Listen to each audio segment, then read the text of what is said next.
को उन्होंने अब शब्द भाषा का प्रयोग किया कि फलाना जगह जहानाबाद में उनको वोट नहीं दिया, ये नहीं किया। तारा घर के लोग गुलाम हो अशोक चौधरी जी, तारा घर के लोग भूमियार वर्ग गुलाम है का? भूमियार वर्ग के पैरों के धूल के बराबर बाड़ा का तू नहीं खा, भूमियार वर्ग के पैरों के धूल के बराबर तू नहीं खा। और तारा लगे बेमत नहीं के भूमियार वर्ग के विषय में बोले के भाग मनावा। सरकार ऐसा कानून बना दे भैया हमनी के हाथ बन गई बा, न तो तारा ऐसा आदमी के हमनी के का सजा देती जा तो तू समझतो कि आवे वाला तार 7 पीढ़ी समझी ऐसा शब्द फिर समाज के विषय में तू ना बोलता। बेटी के बियाह कहला तो समाज ही खराब ना लगता रहा।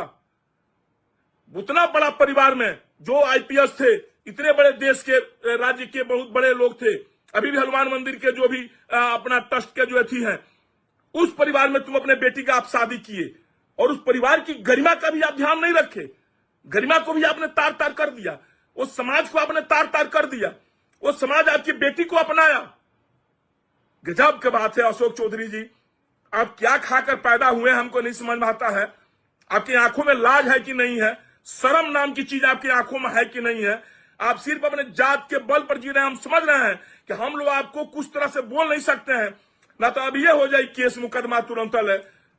तू कुछ हमनी के बोल दे कोनो बात नहीं। सरकार ऐसा कानूने बना दे भैया हाथ बनाइल बा, ना हाथ बनाई रही तो तारे का बतावल जाए कि कौना धान के हो रहा होला, बुझा गल ना।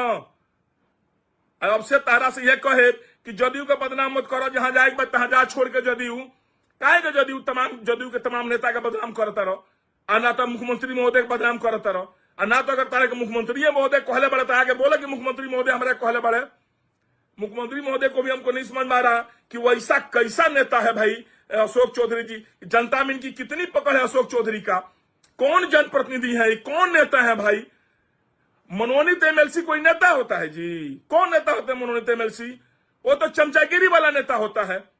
मनोनीत एमएलसी मतलब चमचागिरी वाला नेता। चुनाव जीत कराओ, जनता के जनप्रतिनिधित्व करो, समझेंगे कि हम कुछ जनता आपको याद करी। हाँ, आपकी बेटी है जनप्रतिनिधि, जनता ने आपकी बेटी को जिताया है। आप तो कुछ भी नहीं है, आप तो चमचागिरी करके रहे और कांग्रेस से भाग करके जदयू में आए और जदयू से भाग कर किसी और जगह जाने की तैयारी में है। तो नीतीश कुमार को क्यों इतना बदनाम करके जाना चाहते हो? जाना है तो जाओ भाई, तुम एक वर्ग को गाली देकर क्यों जाना चाहते हो? वो वर्ग तुम्हारे क्या गलती किया है? हम मानते हैं उस वर्ग को तुम गाली दे सकते थे, अधिकार था। अगर वो लोग तुम्हारी बेटी को स्वीकार नहीं करता तब, अगर भूमिहार वर्ग के लोग जिस खानदान में तुम अपनी बेटी की शादी किए हो, वो वर्ग के लोग अगर तुम्हारे बेटी को स्वीकार नहीं करता तो तुम पानी पी पी कर गाली देते। तुम्हें तो सौभाग्यशाली होना चाहिए, उतने बड़े खानदान, उतने बड़े परिवार के लोगों ने तुम्हारी बेटी को कबूल कर लिया।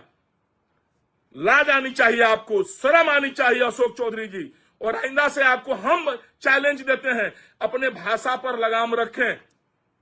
नहीं तो अगर कानून का डर भय नहीं रहता ना कि हम लोग को क्या शब्द बोलना चाहिए, हम लोग आपको बता देते उसी दिन कि क्या होता है भूमिहार वर्ग और किसी पर टिप्पणी करने का क्या नतीजा मिलता है आपको।